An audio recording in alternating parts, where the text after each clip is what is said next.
And I'll say, actually doing that and it's done. I would say, be human, turn on your cameras if you're able to, and if you want to, let's get more human faces on there.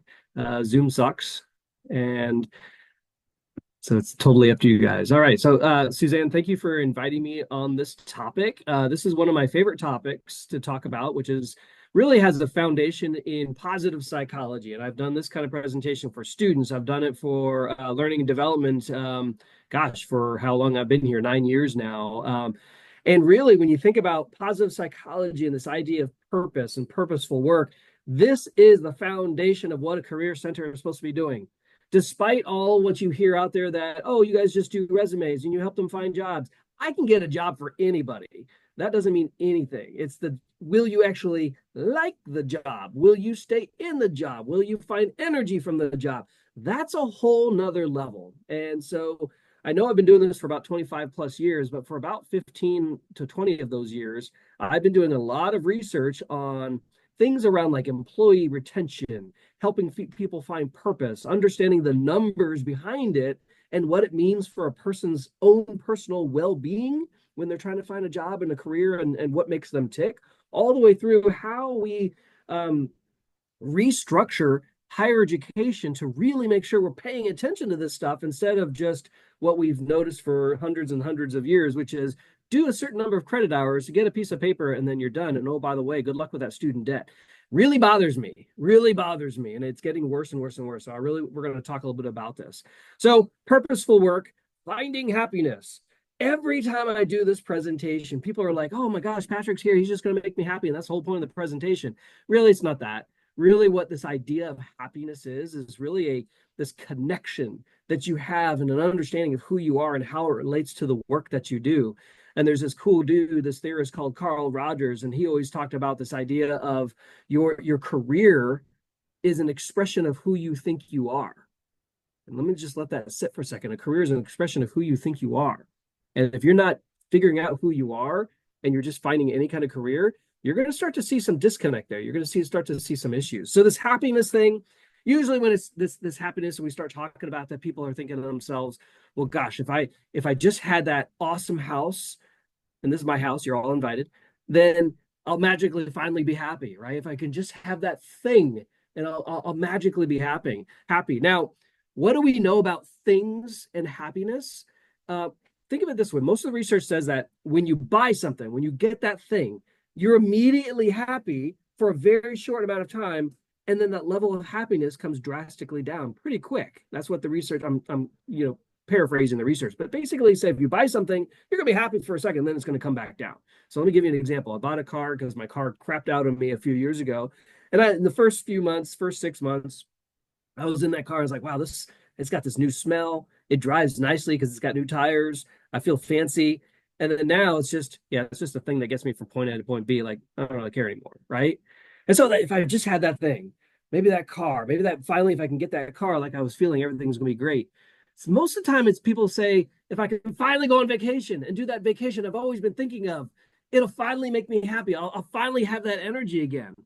And there's some truth to that. The difference between buying things and buying experiences is that your happiness lasts longer with experiences than things. We know that. And why that is because we do this thing on, bless you, we do this things on vacations a lot of times, and it's taking pictures, right?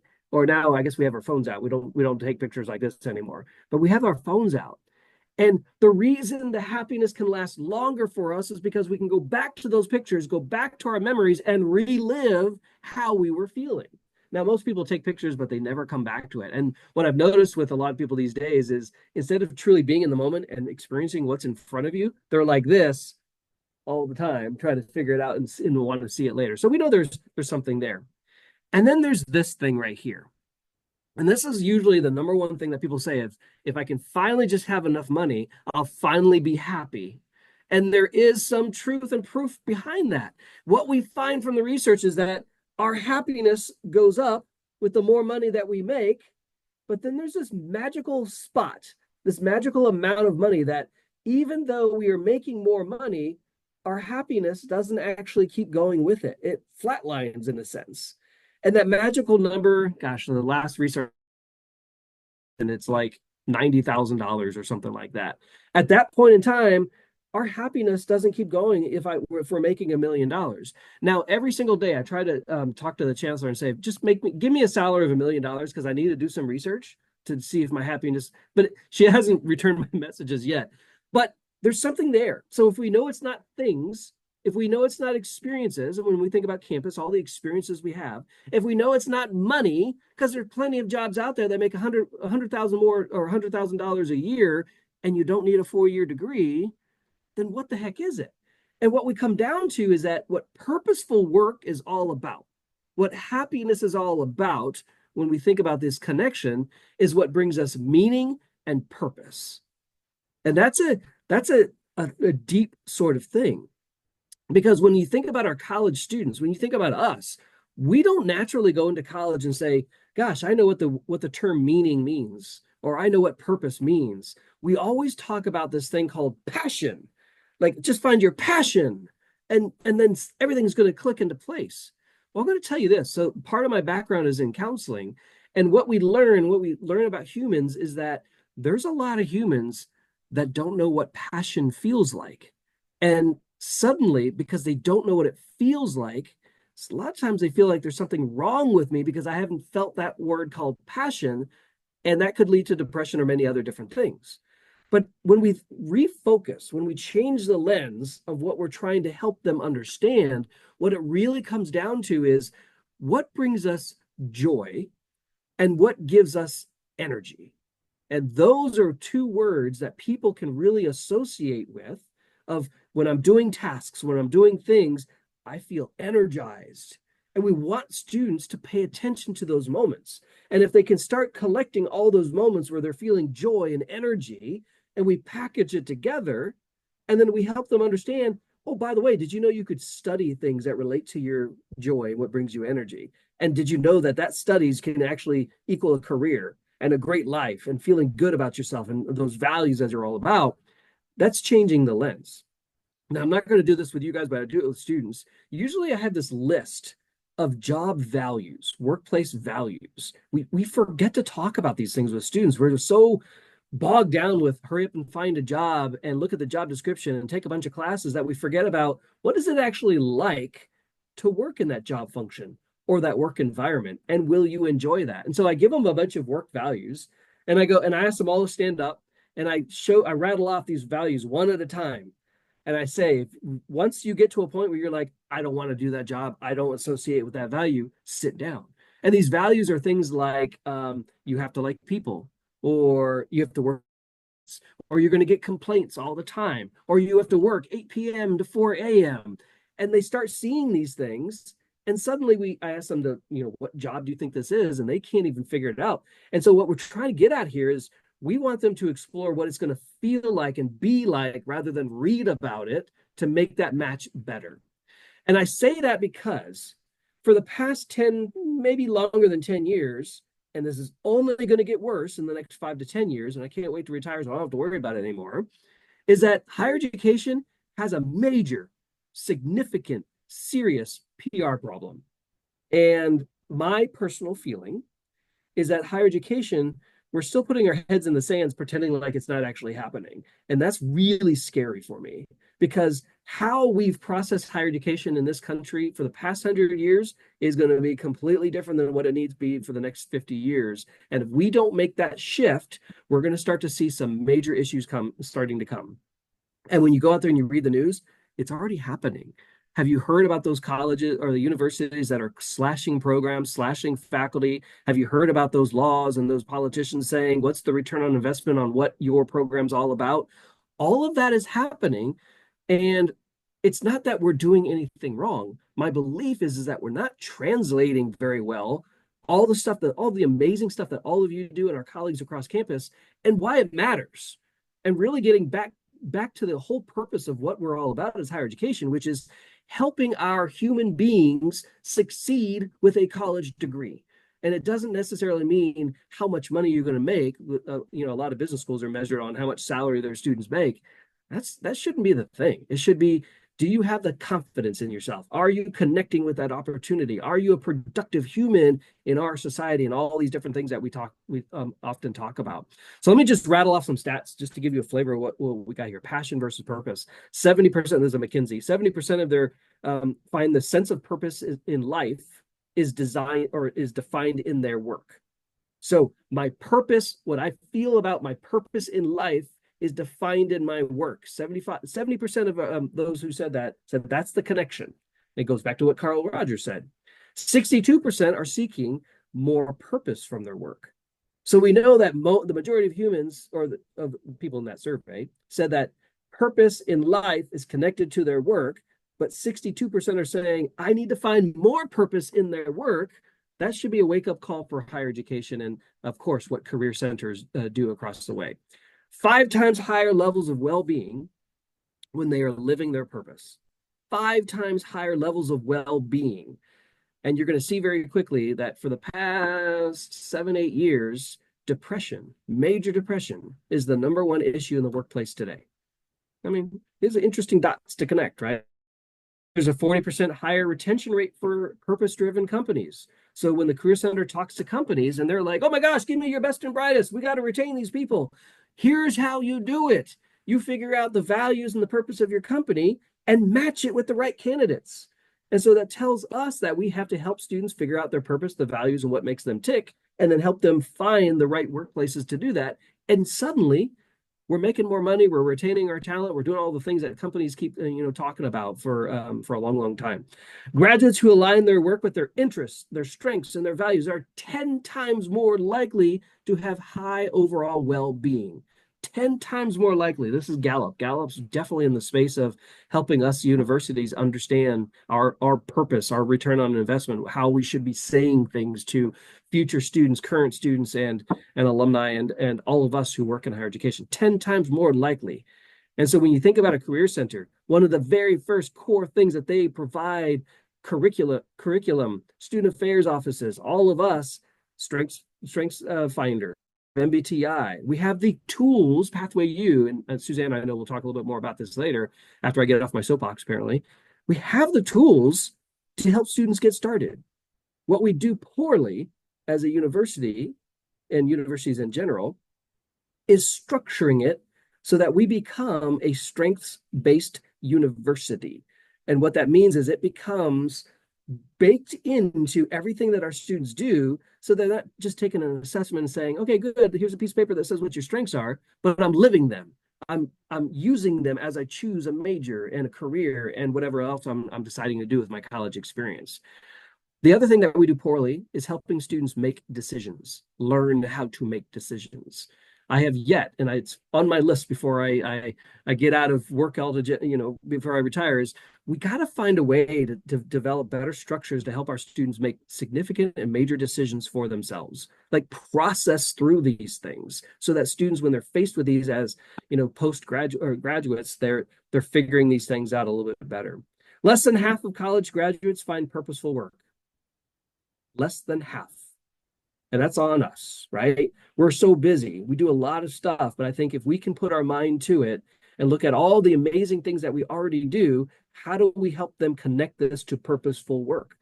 And our advisors have these conversations all the time with their students. We have onboarding programs, fit programs, UTOP, and those kind of things where this stuff is being introduced and talked about.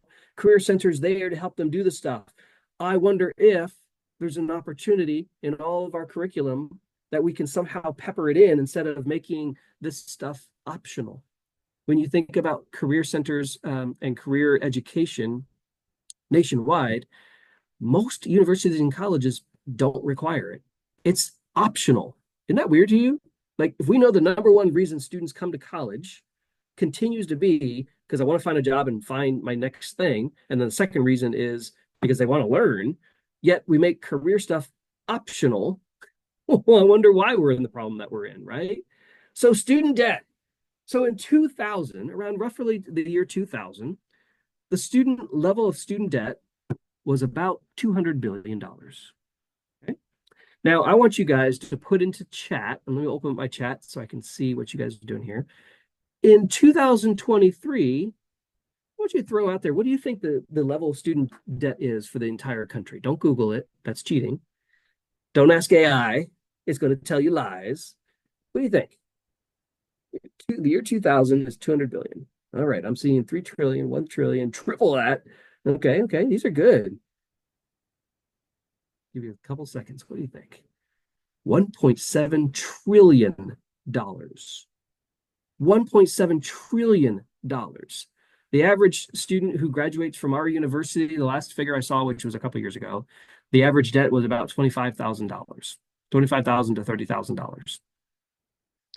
The difference between the student debt that I had when I graduated undergrad versus the students now is that interest rate is dramatically different. And so when you think about it, our students are leaving this experience, and I'm sorry to be on my soapbox, but this is all coming together of like why the Career Center exists. They're leaving our university with a mortgage that sometimes, at least in some research I've seen, takes 15 to 20 years to pay off. That's an investment. Now, what that means, and a lot of this is out of our control because things just get expensive. You could consider that a lot of states don't fund higher education as much as they used to, but all of this means that that lens that we're trying to change, how we help students make decisions, how we help them process through this experience, how we help set them up for success is what the Career Center is all about. And when we dig into like this theory of well-being, I just want to pepper out a few things that are food for thought. And I'm always happy to geek out with you guys on more of this kind of stuff. How do you actually embed it in what you guys do on campus? But well-being is a giant theory. And one of the aspects is this idea of sense of connection. We always talk about our university as we want students to feel like they belong here. We want them to find connections. We want them to find human beings that they can find for friends. And that's super important because it's about building relationships. It's about building that network. It's about going after that hidden network because we know that the high majority of jobs forever has been by who knows you, right? They're not posted. And if we can help them do that, that's one of the primary things that we do at this university very well. In the classroom, faculty have these project-based learning, these experiences where they're in groups. And yeah, students can cry about it like, oh, I don't like to be in a group. But at the end of the day, they kind of like it, right? Because they get to know people. And this Harvard study, I love this. 85 years of research shows that the number one challenge people face in retirement is replacing that social connection they find at work. So we know 85 years of research that social connection is the biggest thing. And here's why. There's a 0.7 correlation between perceived social support and happiness when you think about work. 0.7 correlation. That's pretty significant. And you look at that and you're like, man, I don't know about that. Well, guess what? That correlation is significantly higher than the connection between smoking and cancer, based on what we know. Social support and happiness comes down to this idea of right now I'm not liking my job or something's happening in the workplace. It's nice to have people that you can go to the vent because it takes it out. And I kept this slide in here and I said by the by 2020 the depression. I put this slide in my normal deck in 2015 I think it was. And this actually happened really much quicker than 2020 because this thing called COVID kind of hit us and it created a whole different dynamic in there. But here's the thing, depression is the number one issue in the workplace. It is. And for many, many variables, many, many reasons. But one of those significant reasons is that connection. Think about it. If you don't like the tasks that you do in your job, when you wake up in the morning, you're already starting to feel this anxiety, this, I don't want to do this. But when you're connected to your job, you're fully engaged, you love 99% because we always have bad days. You get up in the morning, you're like, crap, I get to do this and somebody's paying me to do this. That's the difference in feel that we want them to have. The work environment is important. So the Career Center and all of us, we help students realize that it's not just about the job, but it's about the people, the structures, the feeling of support that you have around us. And I love this guy, Bob McKim, and we're not going to do this exercise here because I want to make sure to get through the slide deck. So Bob McKim is a researcher around fun and creativity in the work environment. And he always does this exercise with his people where he asks them to draw their neighbor and then they show each other and then everybody bursts out in the laughter. But what he tends to find every time he does this is that as soon as he says, draw your neighbor, people are like, "Whoa, I got to do that," and then they draw it, and it gives them like a minute to do that. And then he says after this, he says, "Now share it with your neighbor." And everybody's always like, "I'm so sorry." Like you're not allowed to have fun and have that feel and that energy in there. And the reason I say that is because we want students to realize that this career stuff, this career education, this college stuff, it doesn't have to be boring and serious. It's an opportunity for you to have fun, to see where it leads you, to find that connection and understand what it feels like to have that purpose. We want students to realize that the brand is more than just that piece of paper that they got from this university. It's about here's what I know about myself, here's what I can do, and this is what the match is between what I do and what I can do for you, the employer, or whatever it might be. The brand is bigger than just 120 credit hours. By the way, did you know where the credit hour concept came from? So hundreds and hundreds of years ago, I think it was Harvard or Yale, I want to say Harvard, they had to figure out a way to pay faculty. And so they came up with this credit hour concept just to figure out how do they pay faculty for the classes that they teach. And that's why we have credit hours now. The 120 is a whole other story. So achievement is this idea about mental barriers. So our students come into this experience with mental barriers, blinders. And those blinders are created from society, people around them, they're self-imposed. But basically what it is that this starter feeling of this is what I'm good at, this is what I'm not good at, so this is going to make me choose what majors I want to go after and whatever else it might be. So this dude right here, Roger Bannister, he was known for something. And in 1954 and before 1954, it was scientifically understood, not proven, that the human body was incapable of breaking the 4-minute mile. That's just what they believed, right? Oh, those people back then. They said the human body is incapable. Until this time, Roger Bannister actually broke the 4-minute mile. And you're like thinking to yourself, wow, this is amazing. But that's not even the amazing part of the story. It's what happened after that's truly amazing, is that as soon as people saw it happening, the record was starting to be broken all around the world. And so once we could see the possibility, it started happening everywhere. And so these mental barriers, what we should be doing as professionals in our programs is helping students recognize when those blinders are on and how do you do something about it. And to realize that, yeah, you might have not been good at something in high school, but that's high school. This is college. It's like starting over. There's a whole new thing. And I'll give you a perfect example. Math. Math is always this weird barrier for people where, gosh, I'm not good at math because I didn't do it very well in high school. And I'm thinking to myself, maybe they didn't teach you very well in high school. Maybe you learn in a different way, and let's find that different way to get rid of that barrier so that you can go on to engineering or whatever it is that was really exciting to you. That should not be the barrier. And so this whole idea of how do we make sure to bring down these mental barriers? How do we have conversations with students? How do we help them help themselves work through this? And all of this is like, well, this is all great, Patrick, but there's research that shows that this idea of happier people get better performance evaluations and higher pay.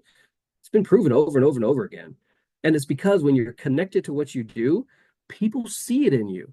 You're smiling more. You're more energized. And I'll tell you this, in all my time, and Suzanne, you can fight me if this is different from your experience in all of your time in career services, I have never, ever, ever, ever, ever, ever, ever seen an employer ask me for the most curmudgeon candidates that we have, the ones that never smile, never seem to have, they never want to hire those. They always want those who are energized, love what they do, good team players, creative. All of that comes from finding that connection, engaging in the process. Suzanne, did you ever hear an employer says, give me the most curmudgeon, downtrodden? Okay, good. So I just want to make sure, because maybe there's an employer out there who's like, I want somebody who never smiles. Maybe it could happen. So engagement, all the different Gallups and Tower Parent and all these fancy consulting firms, they do report after report after report around this idea of the engaged employee, right? And why this is important is because what leads to an engaged employee is an engaged student who understands this stuff. And here's what they find. So you put all these together. Generally speaking, about 20% of us humans are fully engaged on the job. Only 20%. You collect all these research and it's about 20%.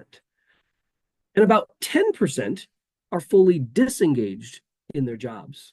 And these are the scary ones because these are the ones, they're not bad people, right? They're just so fully disengaged that they start bringing down everything else around them. And I've experienced these individuals before. And they could get to the point where it's just you can't help them and they just have to move on or whatever it is. But 70% are teetering one way or the other. And you think about these terms that we've heard about, like laying flat or backing off or just doing the bare minimum. I always wonder, it's like, if you're finding yourself just doing the bare minimum, is that what you want for your life? Is that how you want people to engage with you? Or is there something different? Maybe you haven't found that connection. There could be a number of other variables in there, but this engagement thing is all about helping our students find flow. And this dude, he's a theorist in positive psychology named Csikszentmihalyi. I'm not going to spell his name because I'm not going to know how to spell his name, but his name is Csikszentmihalyi. But you can Google the concept of flow. And basically, he says is that we need to find this feeling of flow. And basically, what it feels like is at any point when you're doing like a thing or a task or an activity, and suddenly, you look up at the clock and time has just flown by, like 4 hours have gone by, and you're like, holy crap, where did the time go? You were in flow. And what I want our students to recognize is when they're in flow, write it down. What were they doing? How did it make them feel? And suddenly, like when I'm coaching students, I ask them, what academic majors might help you continue that feeling, right? What career paths, what work environments, what do you know about yourself to get that idea of flow? And we start to find that engagement. So, two cool books that you can take a screenshot of, or you can get this video later on. I love employee engagement. I do another session on this because it's all about job misery. How do we prevent job misery? And there's always a lot of us humans that are like, I'm in a miserable job right now. It's not really about that. It's about preventing that from happening. And Patrick Lencioni does a lot of different things, but for this particular book, he talks about how do you recognize when those things are happening? How do you recognize what's in your control and what's not? And then I love this book called Drive. It's a really quick, easy read. And it really digs into that idea of motivation. Raise your hand or put a thumbs up if you believe this statement. 100% of people are 100% motivated 100% of the time. 100% of people are 100% motivated 100% of the time. Nobody? Bueller. Okay. It's absolutely true. It's true. We're all 100% motivated 100% of the time. The question becomes, is what direction is our motivation directed towards? We're always motivated. And when we really think through where is that motivation, then we can understand what truly drives us. And when I talk to this about students in orientation, I tell them, you could be motivated to actually pay attention to class or not. You control that motivation. You decide if you want to do the homework, talk to your friend and hang out, go to that club, go to that career fair, go to the career coach, do stuff that your academic advisor is telling you to do. You choose all that. That's your motivation. I can't want it more than you want it. I got 3 jobs. I'm done, right? And so all of this is helping them figure out those things. Because what I firmly believe, what I hope and dream for our university is that we move to this idea of designing your college experience. A student can come in here and customize what they want out of our university instead of us prescribing to them everything so that they're maximizing everything. I mean, could you imagine, and believe you me, we're moving in this direction slowly, but we're going to get there. I could come in and say, I love humans. I love studying psychology. But hey, I want to do a micro credential in business analytics or Tableau to add value to that experience so that when I get into the marketplace, I can do this niche sort of thing. Like helping them take this stuff and say, here's what I'm trying to do with it, and hopefully get the heck out of here with 0 debt and some fantastic opportunity. Design their college experience. The world is moving to higher education, I should say, is moving in this direction. The stackable credentials, this idea of students are coming in here with tons of credit already as 18-year-olds, or they've already have this, they're working full-time, part-time as they're going to college. They have families, they have variables that we can't even imagine that they might have. It's not like it was decades ago. We have to shift. We have to change our ways. So I'm going to kind of bring it down from there. And I'm going to turn it over to Suzanne. Suzanne, I'm going to drive the slide deck since I have it. But hopefully this energizes you. I'm happy to geek out with this stuff or help you apply it to whatever it is you do for the university because I love this stuff. I fully believe, and this is the human spirit right here. So Suzanne, thank you for inviting me. I'm going to be quiet now. Before I let you go, Patrick, though, we had one question when you were talking about kind of doing the bare minimum in someone's role, not being very engaged in a role. Someone asked about quiet quitting, and if you had heard about that Yeah. term and if you had any comments on that. Yeah, quiet quitting, laying flat. We've heard these are new terms for things that we've already seen for decades and decades. Um, I, if somebody came into my office and they said, "This is kind of how I'm feeling," and maybe it's in this realm of like I'm laying flat or quiet quitting, I think it would be important to dig into that. Like, where is that coming from? Like, what is leading us to have that experience of the work that we're in, and then what do we do about it? I mean, when you think about like career counseling and this whole idea of a career, at least in American society, it's like we wrap ourselves around our career. And if you think about it, we always try to do this like, here's my career, here's my personal life. That doesn't actually exist. If you've read the book Radical Candor, it does a perfect job of explaining that that whole separation never existed. We just pretended like it did, right? Our entire personal lives and our careers are all just a giant knot of everything. And so if you are seriously like, this is not the right role for me, this is not the right work environment for me, or whatever, name your thing, all of that is going to roll over to your personal life. And it does affect your health. It does affect your career advancement and projections moving forward. It does hurt your relationships with friends and family and otherwise. All that stuff is real. And that's why we see that idea of or the proof of major depression is the number one thing in the workplace because it's all wrapped together. So I'm a big believer of talk to somebody. Doesn't have to be me, doesn't have to be your friend, could be a counselor, could be anybody. Talk to somebody. Let's process this thing out so that you live your best life. I mean, as far as we know, depending on your spiritual background, as far as we know, we only got one. I'll let you know if we got more than one. If I come back, you're like, hey, I remember this Patrick guy. But anyway. Before I pivot, we had one more question, and this could honestly be a topic for a whole webinar. But as far as students with learning differences, often those learning differences that they're facing, the challenges they're facing in the classroom, are then transferred into the workplace. This individual wants to know how better can we support these students to find this purposeful work and learning and engagement when the current system may not support their niche learning styles. Yeah, that's a big, big topic, and I may not have the full expertise to address it fully, but I'll just give you my personal experience. So I have a younger brother who's got severe learning disabilities, and it's significant enough where he was basically done with education at age 14 because the K through 12 failed him, was not good enough for him, did not sucked, horrible. And frankly speaking, this he's in his mid 40s now. There was a huge need for scaffolded support. And even during that time, our community support resources that we have today was not there back then. It is extremely difficult for him to ever find a job. Nobody will give him the chance. And maybe a little bit of our society is we don't have the bandwidth or time to help our individuals who need that extra time, and that's our problem as a society, right?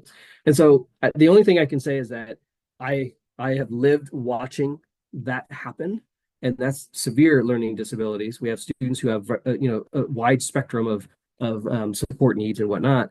But I would hope that our university takes the time, provides the right resources to help every individual understand what is it that they need, what is it they need to discover in themselves, and find that right match.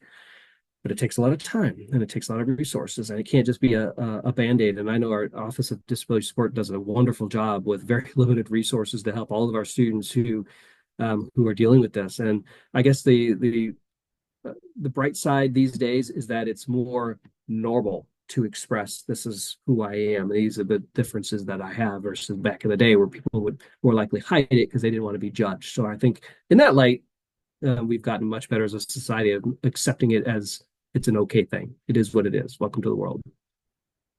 I don't know if I answered the question, but I think that's a really cool topic, and maybe it'd be more of a panel with different expertise channels to address that. Yeah, thank you for putting that question. And as we start wrapping up, if you do have any other questions, please go ahead and put those in the chat, and then we'll get to those at the end. I just wanted to kind of wrap up this conversation with providing some resources, some help to all of you, some support. One of those being as you're working with students who are still navigating kind of the direction they want to go, the career path they want to go. Pathway U is our main career assessment that we use that everyone, including yourselves, can also take. And I highly recommend, as a staff and faculty, for you honestly to log into Pathway U. It'll take 30 to 45 minutes to do these 4 mini assessments. But once you're able to see kind of the platform and how to use it and read the descriptions, see the career matches, it's not only validating, but it also will help you as you are helping students to navigate this particular portal as well. One thing I love about Pathway U is it's self-navigating. So you and students do not have to make a career coaching appointment to go through your results, as with the strengths and with the MBTI. You do for those, but this one is self-navigating. So this is really great for students who are just starting out at UNCC all the way through seniors and graduate students who are still trying to figure out their niche.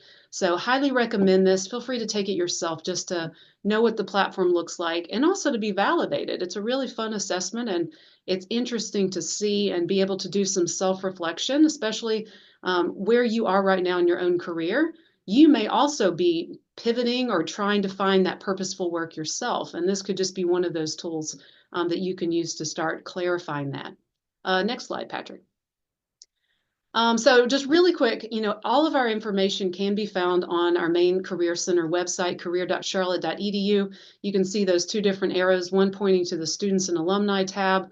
Lots of student resources in there, very easy downloadable links and downloadable documents that they can have access to. Our faculty and staff page is all for you. Next slide, Patrick. And we call our faculty and staff program the Career Collaborative. And if you have not already registered for this, I highly recommend, partially because we want to know who our collaborators are across campus. There are about 4,500 faculty and staff across UNCC's campus. And part of my role is to build relationships with all of you, to be able to provide support and services so that you feel confident in your ability to have these career conversations with your students. Part of being part of the collaborative is that you do get that hands-on support. You get access to our venture fund, which is wonderful funding for those of you who are doing some really awesome career development related events and services. You have first access to all of our trainings, which I'm very excited about. You can go into the next slide, Patrick. Some of you have already probably completed our career consultant training program, and this is just the renaming of that. It's now called the Career Collaborator Training Program. So if you've already completed the career consultant training program, you are good to go. But for those of you who have not, this is a 4-hour training. Our next session is on September 27th, and I'll email all of you the link for those who have not taken it yet, who would like to take it. But this is a very intentional training for everyone who does work with students on a regular basis, who would really just like to learn a little bit more about technique and theory and be able to practice these skills before you actually launch into your work with students. So highly recommend, and I will follow up with an email with this link for registration if you're interested. Next slide. We do have the following trainings coming up, and we also have all of our previous year trainings under that faculty and staff website. And one of those actually was about disability resources, so highly recommend that for those of you who are still looking into that topic. These are the trainings that we have coming up. In September, we are welcoming our friends at the Education Abroad office. They're going to be talking about the importance of study abroad with career outcomes. In October, we're going to be welcoming Angel, who is our friend in the library. She'll be showing you all of the different resources that are actually accessible through the library database, which is really fantastic. And then November, my colleague Lori will be leading a session all about the international student job search, because especially in our day and time, it's such a tricky topic to help these students to navigate. And so those are some of the trainings. Those will be publicized. You'll get emails about that and how to register. But again, this is just how you can find all of our information.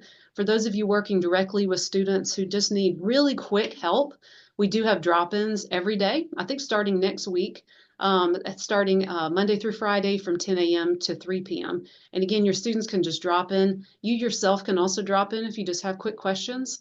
And those are in person as well as virtual appointments. So very, very easy for just get that quick touch point with one of our career coaches or a peer career advisors. But with that, I'd love to open it up to any questions. Feel free to pop those in the chat, or you're also welcome to turn on your microphone.